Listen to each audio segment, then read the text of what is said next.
দুদকের কাজ হচ্ছে যে দুর্নীতি ধরতে পারছে কিনা। দুর্নীতি ধরার জন্য তার আইনে যে তাকে ক্ষমতা দেয়া আছে, সাংবিধানিক প্রতিষ্ঠান করে তার চাইতে বেশি কোনো ক্ষমতা দেওয়ার বাকি নাই। কারণ দুদকের যে ক্ষমতা সেটা আপনি দেখেছেন যে অনুসন্ধান থেকে শুরু করে তদন্ত, মামলা দায়ের, এমনকি মামলা পরিচালনা হচ্ছে, যে কোথায় কেন দুর্নীতি হচ্ছে সেই বিষয়ে গবেষণা করা, সমস্ত কিছুর ক্ষমতা দুর্নীতি দমন কমিশন মানে দুদককে এই আইনেই দেয়া আছে। এবং দুদকের যে চেয়ারম্যান তাকে আপিলেট ডিভিশনের সমমর্যাদা দেয়া হয়েছে। দুদকের যারা কমিশনার তাদেরকে হাইকোর্ট ডিভিশনের সমমর্যাদা দেয়া হয়েছে। তাহলে এখানে সাংবিধানিক করবার খুব বেশি কোনো আবশ্যকতা আমি দেখছি না।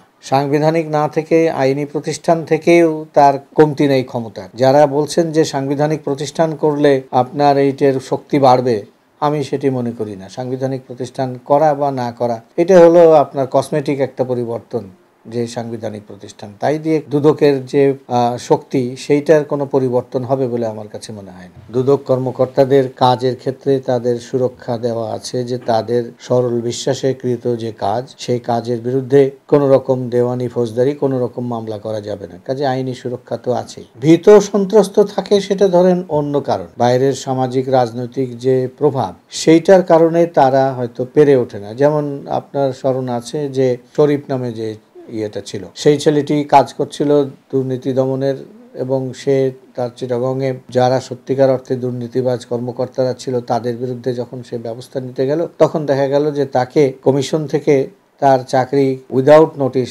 খেয়ে ফেলা হলো। কোনো রকম নোটিশ না দিয়ে কেন তার চাকরি বরখাস্ত করা হবে তাকে, তার কোনো কারণও সে জানে না। কারণ ইয়েদেরকেও, আমরা যারা জনগণ তারাও আমরা জানলাম না যে কেন শরীফের চাকরি নেই হয়ে গেল। এই একটা বিধি দিয়ে চাকরি শেষ করা হয়েছে। তো এইরকম কারণে তারা হয়তো বা ভীত থাকতে পারে।